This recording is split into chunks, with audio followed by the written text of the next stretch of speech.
진학과 일반고 진학 대입에 어떤 장단점이 있는지, 장단점이 있다면 어떤 좀 장단점이 있었을까요? 다시 돌아간다면 외고로 가실 건가요? 안녕하세요. 다빈치 입시연구소 최태영 소장. 유진조교, 영음조교입니다. 와! 자, 오늘은 2028학년도 대입 개편안 발표 이후에 많은 분들이 지금 현재 고등학교 입시를 준비하고 계시는 중3 친구 외에도 중학교, 초등학교 어머님들의 문의가 많으신데요. 자, 그래서 오늘은 특목고와 일반고를 졸업해서 성공적으로 대입을 치르고 아주 재미있게 대학 생활을 하고 계시는 두 조교님을 모시고 특목 진학과 일반고 진학 대입에 어떤 장단점이 있는지 좀 세세하게 파헤쳐 보도록 하겠습니다. 안녕하십니까, 조교님들. 안녕하세요. 자, 유진 조교님은 외고 나오셨죠? 3년 동안 힘들지 않으셨어요? 사실 활동도 많고 성적도 챙겨야 되잖아요. 되게 힘들기는 힘들었는데 또 돌아보면은 너무 알차게 보냈던 시간들인 것 같아요. 조교님들한테 많이 물어보는 건데 다시 돌아간다면 외고로 가실 건가요? 저는 갈 것 같고요. 만약에 제가 외고를 안 갔으면 형영대학교에 갈 수 있었을까? 이런 생각도 들기도 합니다. 영음 조교님은 일반고 나오셨잖아요. 네, 맞습니다. 네. 장단점이 있다면 어떤 좀 장단점이 있었을까요? 아무래도 일반고는 유형에 따라서 나뉘기도 하지만 제가 다녔던 곳은 공립 일반고였고 학교 수준이 주변에서 높다면 높을 수 있겠지만 잘하는 친구들이 외고처럼 득실득실하지 않았기 때문에 그쵸. 내신을 챙기기에는 본인이 열심히만 한다면 다른 외고보다 수월하다는 장점이 있었지만 아무래도 활동의 미비함 때문에 본인이 직접 찾아 나서지 않으면 자신의 생기부를 알차게 채우기 어렵다라는 단점이 있습니다. 맞아요. 제가 이제 많은 친구들의 생활기록부를 이렇게 보다 보면 특목고와 그 일반고의 가장 큰 차이는 자율, 진로, 창체, 동아리 이 부분이 아닌가 싶은데 어떻게 채우셨어요? 그 부분? 제가 졸업한 외고 같은 경우에는 그 자체로도 활동이 되게 많았어요. 근데 더욱더 활동을 늘려가야 된다는 선생님들의 말씀이 또 있었기 때문에 저는 그 활동에서 더 세부적인 활동을 해서 긴 생기부를 만들려고 계속 노력을 했던 것 같습니다. 유진 조교님은 제가 본 생기부 중에 아주 최고였습니다. 이론 종합 의견은 제가 듣도 보도 못했고요. 근데 2학년 담임선생님께서 써주신 종합 의견에 자신의 20여 년간의 교직 생활 중에 이런 학생을 만난 게 정말 행운이라고 하실 정도로 특기사항이 제가 본 세특 중에 최고였고요. 그리고 이 진로가 그때는 아마 교육적이었죠. 네. 그 교육적으로 활동하시면서 아주 임팩트 있는 활동들이 많았는데 그 이제 세분력 특기사항이나 주요하게 했던 활동들 대표적으로 어떤 것들이 있을까요? 사실 저는 교육청 활동을 했었는데요. 그 활동에서 이제 교육감님을 만나서 인터뷰를 하는 활동을 하기도 하고 국회의원분들 앞에서 교육 정책을 또 제안하는 활동을 하기도 했었습니다. 아, 그때 어떤 정책이었죠? 그때는 미디어 리터러시 교육이 그렇게 발전하지 않았을 때였어요. 근데 제가 되게 심각하다고 느꼈었던 때였거든요. 그 교육의 중요성을 좀 어필을 하는 그런 정책을 제안을 했었습니다. 정말 세특은 죽여줬습니다. 한양대 최초와 영음조교님 지금 성균관대 종합으로 뚫으셨죠? 네, 맞습니다. 네, 비결이 뭔가요? 저도 우선 학교 활동 자체만으로는 뭔가 부족함이 있기 때문에 저도 유진 조교님과 마찬가지로 교육청에서 주관하는 여러 행사에 좀 참여하려고 했습니다. 그래서 인천시 교육청에는 학생기자단을 개최를 하고 있는데 이게 모든 교육청에 다 개최가 되어 있을지는 모르겠어요. 근데 이 활동이 자신이 관심 있어 하는 그런 분야와 관련지어서 좀 탐구도 하고 기사로 작성해 볼 수 있는 시간이어서 이 내용이 생기부에 들어가면서 저도 1학년 생기부가 좀 이것 때문에 괜찮아졌던 거라고 좋았어요. 생각을 했고요. 네. 또 교육청에서 동아시아 아카데미라는 교육을 개최를 했었어요. 그러니까 이걸 3학년 때 이제 저는 정치 외교학과 희망하는 학생이었기 때문에 이걸 수강을 하면서 제가 직접 스스로 공부도 해보고 이 내용을 또 생기부에 담으면서 동아시아사 관련해서 얼마나 지식을 많이 넓히려고 노력했는지 담을 수 있었던 것 같습니다. 아, 정치 외교 쪽이시잖아요. 네, 맞습니다. 가장 좀 추천하는 활동이 있다면 아니면은 주제 같은 게 있다면 어떤 게 있을까요? 우선 정치 외교를 하면서 주변 국제 관계에 대해서 학생들이 많이 탐구를 하려고 하는데 또 그 내용이 하필 좀 어렵잖아요. 많이 복잡하고 변동도 많이 심하기 때문에 복잡한 국제 관계의 뿌리나 원인을 잘 조사하려는 그런 자세가 필요하다고 생각을 했습니다. 그래서 동아시아사라는 과목을 제가 들으면서 미국과 동북아라는 두 단어를 살짝 들었을 때 한국이 너무 거대해 보였기 때문에 저는 동북아가 그렇게 중요한 역할을 할까라는 생각을 솔직히 옛날엔 좀 많이 했었어요. 근데 동아시아사 듣고 동북아 아카데미를 들으면서 동아시아가 굉장히 국제적으로 중요한 요충지가 될 것이고 여기서 이제 일어나는 국제적인 관계들이 오히려 미국에 더 영향을 또 미칠 수도 있겠다라는 그런 생각들을 얻어간 활동이었기 때문에 최근의 국제 정세에서 많이 주목을 하고 있고 예를 들면 이스라엘이나 하마스 내전 같은 경우를 좀 보시면 될 것 같은데요. 그런 식으로 지금 일어나고 있는 중요한 시사에 대해서 탐구를 하는 게 가장 좋을 것 같다고 생각을 합니다. 유진 조교님도 정말 교육적으로 굉장히 이제 난이도 있는 주제 탐구 굉장히 많이 하셨는데 하나 정도 좀 추천드린다면 저는 많은 활동들을 제가 사실 했었지만은 그 중에서도 교육 심리가 가장 기억에 남기도 하고 실제로 면접장에 들어갔을 때 교수님들이 질문을 가장 많이 주셨어요. 사실 심리는 어떤 학문과도 연관이 많이 되어 있기 때문에 교수님들도 굉장히 궁금해하셨던 것 같거든요. 그래서 혹시 교육에 지금 목표를 두시고 학교생활을 하고 계신다면 교육 심리 분야를 한번 탐구해 보시면 한번 사사씩 파헤쳐 보시는 게 네. 좋지 않을까. 자, 그럼 이제 특목을 졸업을 하셨는데 특목의 가장 큰 장점은 또 뭐라고 생각하시는지? 장점이라고 한다면 사실 다양하지만 특색이 있는 활동이라고 생각을 하거든요. 사실 생기부를 우리가 좀 비교해보면 바로 알 수가 있지만 외고마다 활동이 굉장히 달라요. 그렇죠. 그리고 활동도 다를 뿐더러 교과목의 그런 이름도 다르거든요. 맞습니다. 그런 걸 통해서 이 학생만의 스토리를 조금 더 가져갈 수 있고 이거를 이제 면접장에서 그 입학사정관님들께서 생기부로서 학생을 접했을 때 이 학생만의 이야기가 있고 굉장히 특색이 있는 학생이구나 이렇게 좀 접해질 수 있는 생기부가 꾸려질 수 있다는 게 강점이라고 생각합니다. 일반고의 강점은 뭘까요? 아무래도 아까 말씀드렸다시피 내신이 조금 잘 챙길 수 있다라는 좀 장점이 있는 것 같습니다. 사실 이 일반고에서도 내신을 챙기기가 마냥 쉽지만은 않지만 그렇죠. 챙기려고 정말 열심히 몸을 갈아서 한다면 뼈를 갈아야 되지 네, 않나요? 맞습니다. 안 나갈 수가 없거든요. 네. 그래서 그런 내신을 일단 챙길 수 있다는 게 또 장점인데 여기서 장점만 가지고 가면 안 되고 단점을 같이 보완을 해야 되기 때문에 학교에서 좀 미비한 활동이라든지 아니면 교내에서만 개최를 하는 활동이었어도 그 활동을 하는 과정에서 자신이 대외적으로도 참여를 한 기록을 남겨주면 좋습니다. 예시를 하나 말씀드릴게요. 저희 학교에서는 교내에서 자기 주변의 생활 반경에 있어서 뭔가 변화를 주고 싶은 일에 대해서 변화를 직접 주는 실행을 해보고 정책 제안 같은 거. 네, 네네네. 보고서를 쓰는 활동을 했었는데 저는 그래서 디지털 성범죄 처벌법을 개정안을 실제 그 국민신문고 같은 곳에 제출을 했었어요. 근데 이 내용에 관련해서 제가 면접을 볼 때 그 면접관 분께서 질문을 주시더라고요. 어떠한 결함이 있었기에 이러한 법안을 제출하게 되었느냐, 활동을 하면서 뭔가 부족한 점이라든지 아니면 본인이 느낀 게 있었냐라고 물어봐 주셨기 때문에 이런 정치 외교 분야도 좋지만 디지털과 함께 결합된 좀 새로운 융합된 분야에서도 많이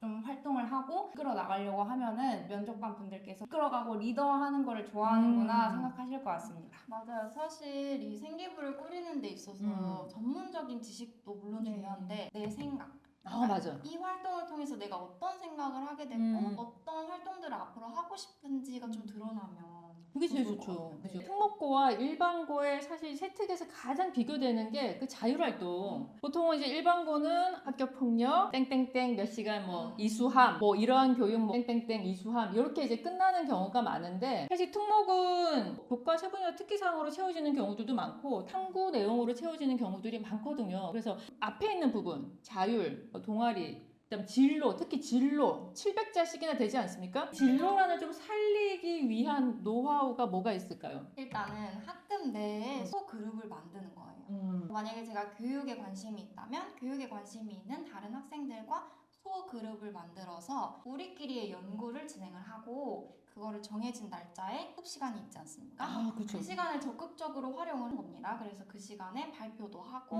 토론도 한번 이끌어보고 이런 식으로 주체적인 활동들을 해야 됩니다. 맞아. 적극적이어야 돼요. 그죠? 네, 맞습니다. 어떻게 채우는 게 좋을까요? 저 같은 경우에도 저희 진로 시간을 담당해 주시는 선생님이 계셨는데 그때 이제 말씀을 드렸던 게 저희가 비슷한 진로를 가진 학생들끼리 모여서 자유롭게 탐구하고 친구들 앞에서 발표할 수 있는 시간을 달라 이제 말씀을 드렸어요.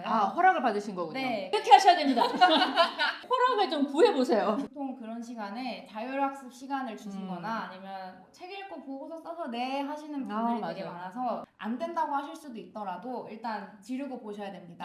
그래서 저는 이때 활동을 통해서 한국의 보수 언론 그리고 진보 언론의 역사와 그 과정 그리고 이 언론사가 지금도 한국 사회에 어떤 영향을 끼치고 있는지 그리고 이 언론들 사이에서 우리가 미디어를 받아들일 때 갖춰야 할 자세는 무엇인지 미디어 리터러시와 연관지어서 얘기를 했던 경험이 있습니다. 굉장히 좋은 말씀 해주셨는데 사실 이 세 분의 특기사항은 유진 조교님도 말씀하셨지만 굉장히 적극적이어야 돼요. 본인이 채우는 거예요. 학교가 채워주는 것도 아니고 선생님이 뭐 알아서 써주시는 것도 아닙니다. 본인이 세우셔야 돼요. 자, 그럼 일반고가 아무래도 좀 이런 활동들에서 불리하긴 하는데 영음 조교님이 말씀하신 것처럼 그런 시간들에 우리가 뭐 이런 걸 좀 해도 됩니까? 아니면 제가 이런 걸 좀 해도 될까요? 또 여쭤보고 허락을 받아서라도 본인이 좀 적극적으로 그 시간을 활용하는 방안을 좀 모색해 봐야 될 것 같습니다. 자, 근데 유진 조교님은 정말 내신 따기 힘든 외고셨잖아요. 그 외고의 단점은 또 무엇이었고 이것을 또 어떻게 극복하셨는지. 일단 단점이라고 하면 장점이자 단점일 수 있는데 학교에서만 치러지는 행사들이 너무 많아요.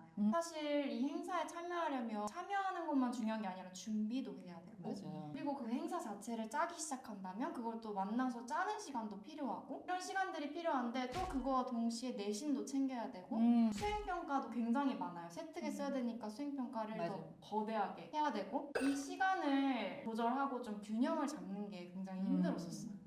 영훈 조교님은 내신 따기 조금은 덜했지만 네. 엄청 높은 내신을 유지하셨고 사실 상향 곡선이셨잖아요. 네, 맞습니다. 엄청난 상향 곡선이었는데 그렇게 내신을 이제 올리고 1점 이제 극초반의 내신을 유지할 수 있었던 이제 비결은 뭘까요? 저는 내신 공부를 하루도 쉬지 않았습니다. 이게 보통 학생들이 생각하는 거는 시험 기간 대충 한 달로 잡으면 되겠지? 그때부터 시작해서 내가 네. 하는 게 점점 줄어들고 안 하는데 날짜는 주니까 3주면 된다. 어. 내가 2주의 전사를 보여주겠다. 이런 식의 이야기를 아, 하는데 2주의 전사. 네, 이게 몰아서 하면 안 좋은 점이 수행평가가 항상 그때 몰려 있어요. 그쵸. 왕창 나오죠. 네, 그렇기 때문에 그걸 다 하려고 하면은 공부의 질도 떨어지고 수행평가하는 그런 비교과의 질도 다 떨어집니다. 그래서 아무것도 챙길 수가 없게 되는데 그래서 저는 시험 기간을 제가 만약에 한 달로 잡았다고 했을 때 한 달 이전 기간에는 내신 과목 같은 경우에도 계속해서 제가 매일매일 내용 복습을 해줬고 또 모의고사 같은 걸 같이 준비를 하면서 이게 모의고사와 내신은 따로 아니냐라는 사람들이 되게 많은데 사실 굉장히 밀접한 연관을 지니고 있고 문제를 풀면서 문제풀이 능력 자체도 길러져요. 그렇기 때문에 그 관계가 아예 없는 것이 아니기 때문에 시험 기간 한 달이 아닐 때를 잘 활용하셔서 그때 많은 거를 좀 복습을 해놓고 시험 기간일 때 문제를 집중해서 풀면서 수행평가도 같이 해결을 하려고 하시면은 훨씬 더 효율적으로 생활을 하실 수 있을 것 같습니다. 맞아요. 뭐든지 몰아서 하려고 하면 좀 안 되는 네. 거예요. 맞아요. 좀 모든 균형과 꾸준함.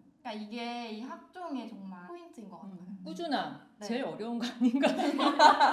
근데 두 조교님들 제가 알기에 학습 플래너를 굉장히 꼼꼼하게 쓰신 걸로 아는데 썼던 이유가 있나요? 저는 솔직히 왜 안 쓰는지 모르겠더라고요. 좀 얘기하세요. 아니 이렇게 할 일이 많고 그리고 내가 이렇게 해야 되는 일들이 많은데 이거를 정리를 안 하고 어떻게 다 그쵸. 기억을 하지? 그러니까 이런 생각들이 있었고요. 그리고 저는 학습 플래너를 안 쓰면 오늘 제가 뭘 해야 될지 모르겠더라고요. 본인만의 조금 이제 플랜을 쓰는 좀 작성 방법이라든지 좀 추천해주고 싶은 좀 방법이 있을까요? 저는 달력 같은 곳에다가 먼저 다음 주에 어떤 수행평가들이 있고 시험이 있고 소그룹 활동이 있고 이런 것들을 먼저 정리를 했고 그러고 나서 뒷장으로 넘어가서 그래서 내가 준비해야 되는 거 이번 주에 내가 뭐뭐 꼭 해야 되겠다 이걸 쓰고 그리고 하루하루를 썼습니다. 사실은 전 지금도 플래너를 쓰고 있거든요. 이게 정말 학습뿐만이 아니라 인생에도 도움이 돼요. 영훈 조교님은? 저도 이제 엄청난 계획형 인간이었기 때문에 저는 제가 해야 될 일이 눈앞에 가시적으로 정리되어 있지가 않으면은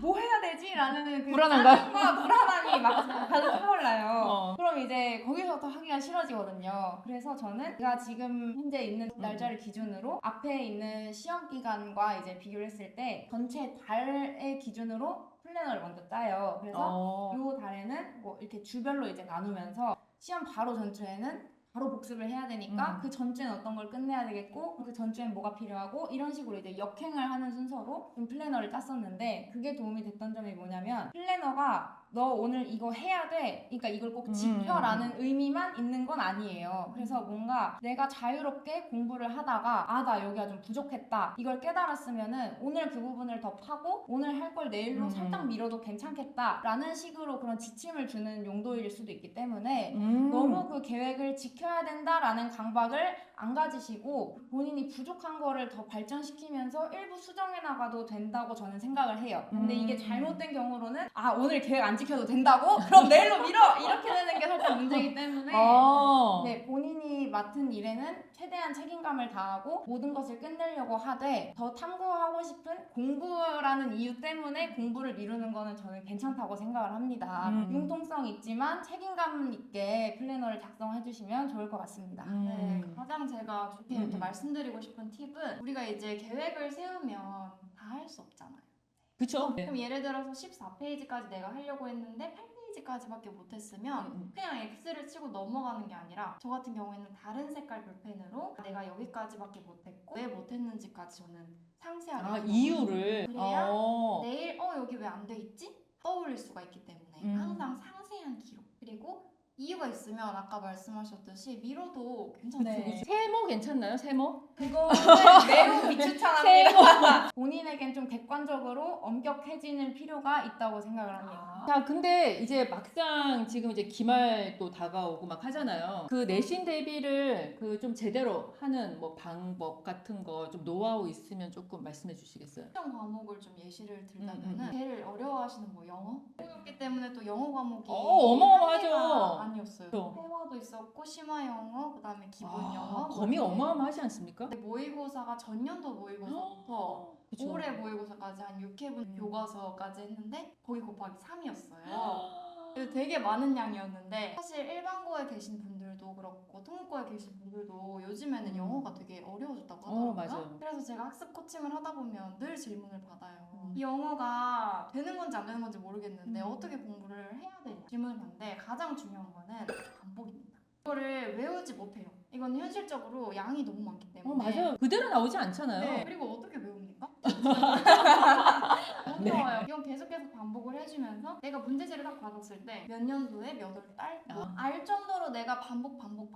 오늘은 뭐 3월분, 6월분 반복해야지. 항상 반복을 해야 됩니다. 그러니까 내신은 그건 것 같아요. 성실성. 네. 무조건 죽어라고 반복. 네. 한 말씀 부탁드릴게요. 저도 이제 유진 조교님처럼 과목을 하나로 예시를 좀 들고 싶은데 저 같은 경우는 이제 문과이지만 수학을 좀 잘하면은 좋겠다라는 그런 생각이 있었고 실제로도 문과가 수학을 잘하면 그게 엄청난 강점이 됩니다. 엄청난 강점이죠. 네. 맞습니다. 예. 그래서 이게 교수님들께서 성적을 보실 때 뭔가 얘는 뭐 수학 공부를 안 했나 보다 문과라서 안 했나 보다 라는 생각이 들지 않게끔 맞아. 미리 방지를 할 수 있는데요. 저는 수학 내신이 3학년 1학기 때 한 번 2등급이 나오고 나머지는 전부 1등급이었습니다. 맞아요. 제가 그 정도로 수학에 심혈을 기울여서 공부를 했었는데 죽을 뻔했어요. 제가 정한 시험 기간 한 달이 아닌 비는 기간이 있다고 말씀드렸잖아요. 이때 이제 개념을 충분히 완성을 시켜야 됩니다. 이런 비는 시간을 활용해서 완성을 시킨 다음에 한 달 동안은 그 개념을 응용한 문제들을 정말 미친 듯이 푸는 거예요. 제가 수학 문제집을 시험 대비를 할 때마다 6권을 항상 풀었어요. 저는 오답 노트는 따로 하지 않았어요. 저는 굉장히 귀찮은 걸 싫어하기 때문에 효율이 떨어진다고 생각을 해서 오답 노트는 하지 않았지만 문제가 틀린 이유에 대해서 제가 적은 실수 노트를 만들었어요. 어떤 부분에서 계속 실수를 하고 어떤 부분을 제가 생각하지 못하는지 그걸 모아놓은 노트를 시험 바로 직전에 솔직히 문제 보는 거는 시험 직전엔 소용이 없습니다. 그래서 저는 그런 맞습니다. 실수 노트를 보면서 제가 주의해야 될 부분들을 좀 계속해서 상기를 시켰고 그렇게 문제집 6권과 주변 학교 기출을 정말 거짓말이 아니라 20개를 풀었습니다. 이렇게 해야지 저는 좀 마음 편하게 1등급이 나오더라고요. 이렇게 피나는 노력을 하시면 성적이 안 나올 수가 없기 때문에 꼭 간절하시다면은 이렇게 노력을 하셔야 된다고 생각을 합니다. 아니 너무 이 얘기 야, 들으면은 6권은 좀 학생들이 겁먹을 것 같아요. 나 여기가 안 불러요. 저는 수학 공부를 할 때 시험 기간 한 2주 전부터는 수학 공부를 저는 안 했고 저도 제가 틀린 유형들을 정리해 놓은 게 있었거든요. 그것만 계속 봤었어요. 공통점이네요. 네, 공부할 때 가장 중요한 거는 나한테 뭐가 제일 지금 효율적인지, 그리고 나한테 제일 맞는 학습법이 뭔지, 내 머리에 진짜 실질적으로 들어오고 있는지를 계속 확인하는 게 중요하지, 누가 이렇게 공부했다고 해서 따라하는 건 정말 맞아요. 많은 애들을 만나서 학습적인 걸 많이 이제 질문을 받으면 그 어머님들이 가장 요구하시는 게 아까 얘기했던 이제 플래너와 안권화, 공권화 해야 되나요? 노트 필기를 하는 친구도 있고 안 하는 친구도 있거든요. 근데 그 나름대로의 성적이 잘 나와요. 그러니까 그건 제가 봤을 때 조금 성향 차이가 있지 않나? 그리고 자기만의 그런 공부 습득력의 방식이 좀 다르지 않나. 노트 필기를 정말 해야 되는 친구라면 해야 되겠지만 안 해도 되고 옆에다가 그냥 정리만 해도 되는데 굳이 노트 필기를 억지로 하면은 오히려 시간 낭비일 것 같습니다. 그렇죠. 자습서를 베끼고 있으니까. 그건 정말 맞습니다. 의미가 없어요. 네, 정말 의미가 네, 없습니다. 또 단권화가 되게 사람마다 개인차가 다르기 때문에 단권화가 정확히 뭐라고 정의를 내릴 수가 없어요. 아, 근데 맞아요. 계속 단권화를 해야 된다라고 하니까 학생들은 그게 뭔데부터 시작해서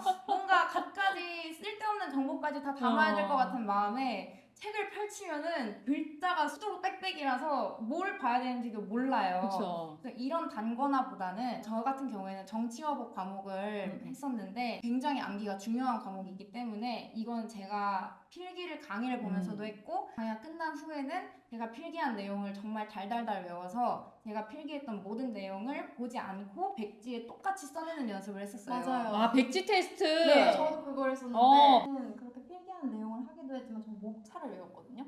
맞아요. 아, 목차 중요해요. 맞아요, 맞아요. 그죠, 암기 그죠. 과목 같은 경우에는 맞습니다. 목차를 외워야 되는 게 보통 이런 학생들 많아요. 공부를 열심히는 해요.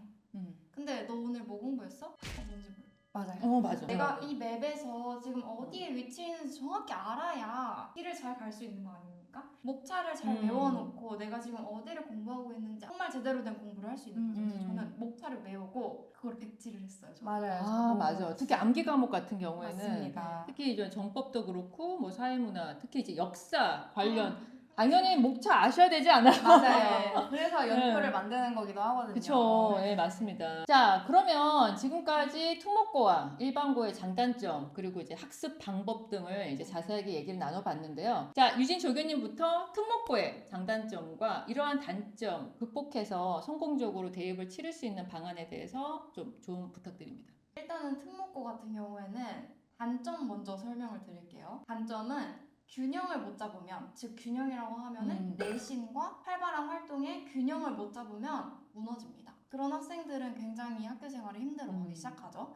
정말 단점이에요. 근데 이 균형만 잘 잡으면 엄청난 장점입니다. 좋은 성적도 가져가고 좋은 활동들도 많이 가져가면 이게 그렇게 종합전형에 유리할 수가 없죠. 사실 앞서 말씀드렸지만 전 정말로 제가 외고를 가지 않았다면 한양대에 갈수 한양 있었을까? 유니버시티를 그런 생각이 들 맞습니다. 정도로 네. 정말 좋은 활동과 그런 내신을 같이 균형 잡게 가져가신다면 좋은 장점적으로 다 가져가실 수 있을 것 같아요. 그리고 외고 진학을 희망하시는 분들께서는 꼭 이거를 염두에 두보세요. 자신이 균형을 잘 잡고 그리고 주체적으로 활동적으로 다양한 활동들에 참여하는 것을 즐기는지, 그리고 내신을 접하는 데 있어서도 흔히 스트레스 받지 않고 열심히 살아갈 수 있는 사람인지, 그리고 플랜을 잘 쓸 수 있는 사람인지, 혹은 그럴 의욕이 있는 사람인지를 그런 거를 꼭 염두에 둬보시길 바랍니다. 자, 그럼 영훈 조교님 일반고의 장단점 간략히 좀 설명해 주시고 그 다음에 좀 조언 부탁드립니다. 일반고는 일단 내신을 따기 좋다는 장점이 있다고 오늘 한 3번째 말씀드린 것 같은데요. 내신을 따기 좋은 장점이 있음에도 내신을 못 따고 그것 때문에 일단 디메리트를 가지고 들어가면 안 되겠죠. 그래서 일반고에 진학을 하실 때는 내가 반드시 내신을 최대한 고득점을 받겠다 그렇게 생각을 하시고 또 그렇게 공부를 해내서 내신을 받아내고 말겠다라는 의지를 꼭 가지고 계셔야 합니다. 그리고 단점이라고 한다면 활동이 굉장히 미비하고 내가 개척하지 않으면 할 수 없는 활동들이 굉장히 많아요. 그래서 선생님들께서 A를 주셨다면 나는 A를 하면서 B까지 활동에 담아내는 그런 역량이 필요한데 저는 소극적이라서 그런 거 잘 참여 못해요 라는 학생들도 있어요. 근데 사실 어떻게 보면 그런 게 크게 중요하지 않을 수도 있다고 저는 생각을 합니다. 애초에 활동을 그렇게 많이 하려는 것 자체가 자신이 속한 혹은 자신이 희망하는 분야에 있어서의 깊은 탐구이기 때문에 그런 활동을 늘려서 본인이 혼자 하는 활동으로 깊이 탐구를 해도 좋고 굳이 팀에서 내가 리더를 맡지 않더라도 그런 깊이 있는 활동을 할 수 있기 때문에 나는 소극적이라서 그런 거 못한다고 단정 지으실 필요는 없다고 생각을 합니다. 그래서 저는 해드리고 싶은 조언은 일반고 친구들은 선생님들하고의 친목을 좀 늘리는 게 좀 좋을 것 같아요. 그래서 이건 특목고나 외고 분들한테도 당연히 해당되는 말이지만 저는 선생님들하고 친하게 지내서 어떤 일화가 있었냐면 제가 한국사 시간에 이제 가장 존경하는 역사적 인물에게 편지를 쓰는 활동이 있었어요. 그래서 저는 김구 선생님께 당시 제 꿈이었던 외교관을 이야기를 하면서 그 선생님이 하셨던 말씀인 우리나라가 문화 강대국이 되었으면 좋겠다라는 말씀을 들어서 제가 외교관이 되어서 대외적인 관계뿐만이 아니라 우리나라의 문화적 위상을 확 끌어올릴 수 있는 그런 외교관으로서의 자리를 잡고 싶다 이렇게 이야기를 한 편지를 쓴 적이 있는데 이걸 한국사 선생님께서 보시고 저를 따로 부르셔서 제가 쓴 엽서 뒤편에 대추 한 알이라는 장석주의 시가 있어요. 어떤 역경과 고난을 겪어가면서도 잘 만들어지는 것이 대추고 그거를 이제 저라는 사람에 비유를 해서 너는 이렇게 자라온 사람이기 때문에 앞으로 하려는 일이 무엇이든 다 잘 될 수 있다 라는 응원의 이런 편지를 주신 적이 있는데 이렇게 수업 시간 이외에서 주고받는 교류가 저는 상당히 많이 도움이 됐어요. 제 집 책상에 아직도 그게 걸려 있습니다. 그래서 그걸 보면서 좀 힘을 내기도 했기 때문에 꼭 학교에서 친구와 친구 간의 관계뿐만이 아니라 선생님과의 관계도 잘 조율해 나가도록 노력을 해보시면 좋을 것 같아요. 네, 사실 선생님과 학생 간의 관계도